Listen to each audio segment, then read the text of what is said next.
ராஜாவே பயந்துருவாரு. எல்லாருக்கும் பயம் வந்துடும். யாருக்குள்ளெல்லாம் அபிஷேகம் இருக்கோ எவ்வளவு பயமுறுத்தல் இருந்தாலும் அதை ஜெயிச்சிடலாம். ஆமேன் ஆமேன். பயமா இருக்கா? யாருக்காவது பயமா இருக்கா? அதுக்கு என்ன ஜெபிக்க? எனக்கு அபிஷேகத்தை தரும் ஆண்டவரேன்னு கேட்கணும். ஆமேன் ஆமேன் சொல்லுங்க. அல்லையிலே சொல்லுங்க.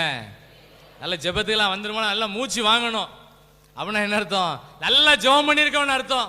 ஜெபம் பண்ணி வர இடத்துல நல்லா புழுங்கணும், நல்லா மூச்சு வாங்கணும், தொண்டெல்லாம் பிடிக்கணும், கரகரன்னு இறையணும், நல்லா புழுங்கி வரணும். அப்படின்னா என்ன அர்த்தம்? நம்ம நல்லா ஜெபம் பண்ணிட்டு இருக்கோம்னு அர்த்தம். நல்லா ஜெபம் பண்ணிட்டீங்கன்னா மற்ற விஷயங்கள லேசா நடக்கும். ஜெபிக்கிற இடத்துல நம்ம சத்தமா ஜெபம் பண்ணா நம்ம சொந்த காரியமெல்லாம் லேசா நடக்கும். கர்த்தர் அங்க கிரியை செய்வாரு, இங்க கிரியை செய்யற ஆண்டவர் அங்க கிரியை செய்வாரு. பயங்கரமான அற்புதத்தை கர்த்தர் செய்வாரு. தாவீதுக்குள்ள இருந்த அபிஷேகம் தேசத்துக்கே ஆறுதல் சொன்னாரு, தேசத்துக்கே ஆறுதல் சொன்னாரு. கடைசியா தாவீது ரிட்டையர்மெண்ட் கேட்கல, அவர் ஜெபம் பண்றாரு பாருங்க. 71ஆம் சங்கீதம், சங்கீதம் 71ஆம் சங்கீதம் 17ஆம் வசனமும் 18வது வசனத்தை வாசிப்போம் எல்லாம் சேர்ந்து. இவ்வளவு அற்புதம் நடந்துட்டுன்னு சொல்லி எனக்கு போதும் வேலைன்னு சொல்லலை. எல்லாரும் இந்த வசனத்தை நல்ல ஒரு ஜெபிக்கிற வசனம். எத்தனை வயசானாலும் இந்த வசனத்தை சொல்லி ஜெபம் பண்ணுங்க, நல்லா இருப்போம். வாசிங்க 71ஆம் சங்கீதம் 17ஆம் வசனம் 18வது வசனத்தை வாசிப்போம்.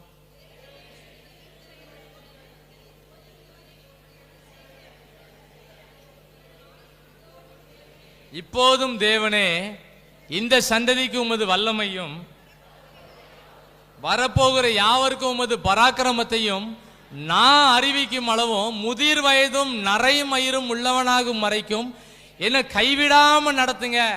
அவரோட ஜெபம் அவர் லைஃப்ல எப்படி அற்புதம் கொண்டு வந்துச்சுன்னு சொன்னா, நான் இன்னும் நல்லா ஜெபிக்கணும்னு ஜெபம் பண்றாரு. சின்ன வயசுல இருந்தே நான் ஆண்டவருக்குள்ள இருக்கேன்னு சொல்லிட்டு எனக்கு ஒரு ரிட்டையர்மெண்ட்டை தாங்கன்னு கேட்கல.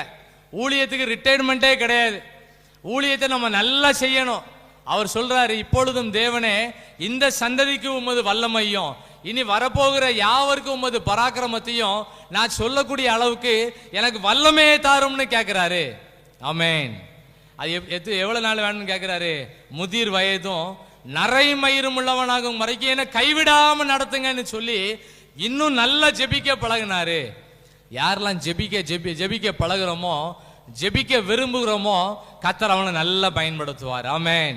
செய்தியை முடிக்க போறேன். தாவீதோட வாழ்க்கையில எவ்வளோ நெருக்கடிகள், எவ்வளோ இடைஞ்சல்கள். அன்னைமார் மூலமா இடைஞ்சல், வீட்டில் யாரும் அவரை மதிக்கல, அவர் திருமணம் முடிஞ்ச வீடுகளில் பலவிதமான இடைஞ்சல், நாட்டு மக்கள் மூலமா இடைஞ்சல், பக்கத்தில் உள்ளவங்க மூலமா இடைஞ்சல், அவரே அவருக்கு இடைஞ்சல். அவர் பையங்க அம்னோனு, அப்சலோம்,